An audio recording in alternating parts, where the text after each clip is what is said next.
Keeping it real, keeping it real. Keeping it real, keeping it real.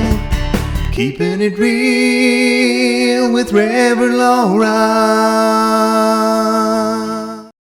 Well, good morning, everyone. Welcome to Keeping It Real.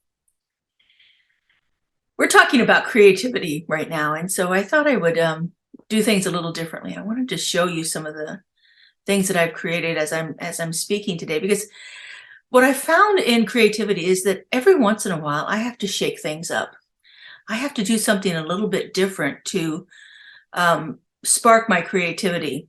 I was recently reading a article about Albert Einstein, who he called it combinatory play, where he would, when he was stuck on something, when things started to not be working right, like his amazing theories and ideas that he had, when things started getting stuck with him, he would shift and do something else. He apparently was a violinist and would go and sit and just play the violin until things started to feel clearer for him, and then he could go back to his work. And so shifting things up has been really powerful for me lately. As I've talked about before, I started a practice in 2016 of drawing a mandala every morning. Let me show you what I'm talking about here. And so these are mandalas. These are some of my mandalas that I draw. And so I've spent 16, 17, 18, all the way through 20 drawing one of these every single morning. Just different mandalas that whatever occurred to me. What I would do is sit in meditation, contemplation for a few moments, and then just let my pen go crazy with these little templates that I had created to make the mandalas. And so, I just have this whole slew of them that I've done. But as I said, I continued through 2000 into 2020. 2020 came along with the pandemic and so forth, and life got different, and life became hectic, and I got a new job and things like that. And so I didn't have the same time structure that I'd had the previous 4 years. And so I didn't draw too many of them in 2020 or 2021.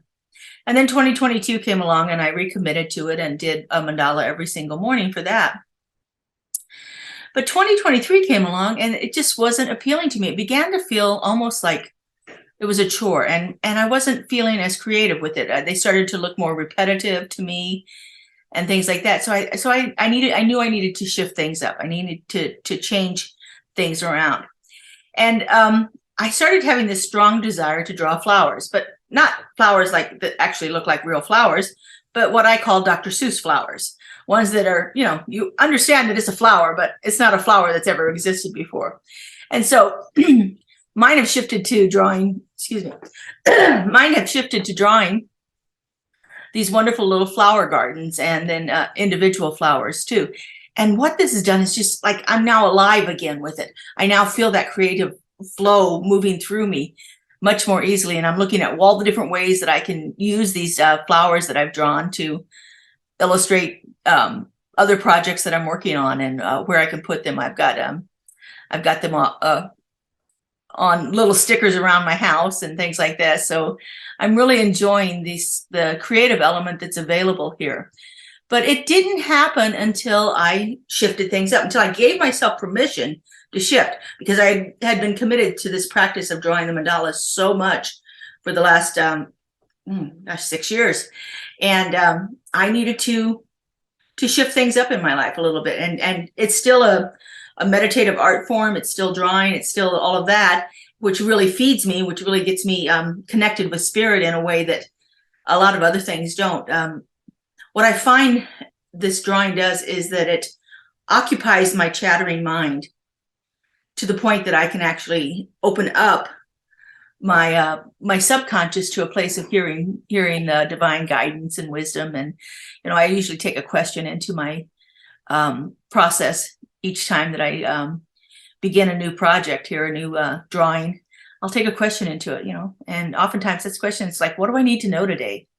What is its calling to be expressed through me today? And so give yourself permission to change things around too.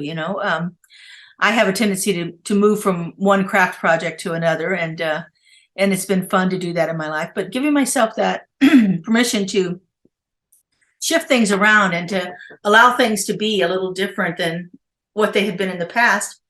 There are no rules to creativity. There are really no rules, and there's no rules to what you can create. It's all open and open and possible for you. So give yourself the permission to do that, to actually play with it, change it, see what happens in your life.